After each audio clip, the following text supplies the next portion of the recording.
Hello everyone, welcome to week 1 of the Hedy teacher training program.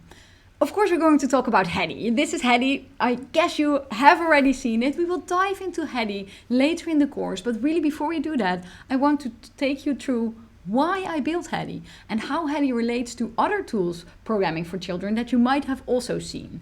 Let's start with, I guess, the most famous one, Scratch. So this is Scratch. If you've never used it before, it doesn't really matter for the course, you can totally start Hedy without having seen Scratch. But this is Scratch, and Scratch is a visual language. So you see here the programming blocks, and if I click the blocks, then immediately I'm controlling the cat.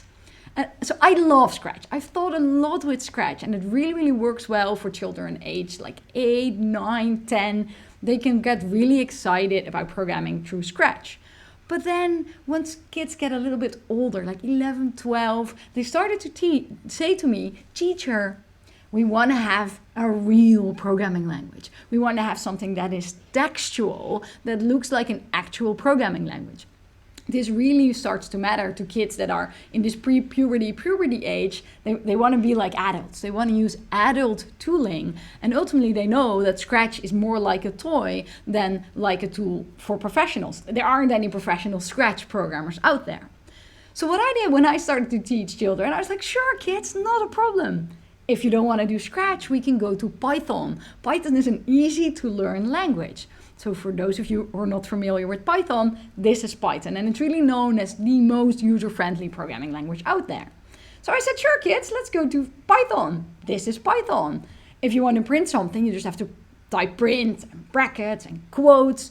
Kids are like, that's a lot of work, but okay, this works, right? If I run the code, hello, I can change this into hello everyone.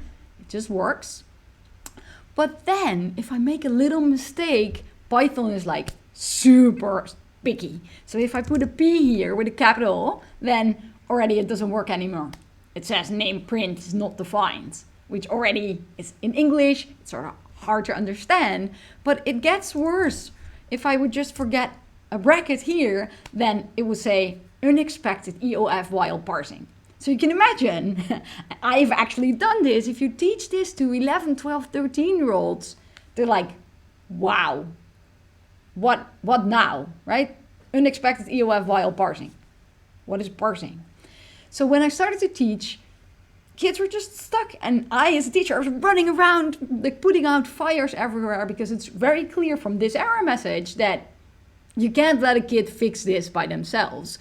Even kids with a good command of English, this isn't even English. This is not even a proper sentence, let alone if you're teaching kids like I am, of which Dutch is not their first native language. So then I thought, okay, we need something that is textual because that's what kids are excited about, but we need something that's just easier, more approachable, and uses natural language like Dutch or Spanish or Chinese so that kids are helped at the level where they're at. And that is what Hedy is all about.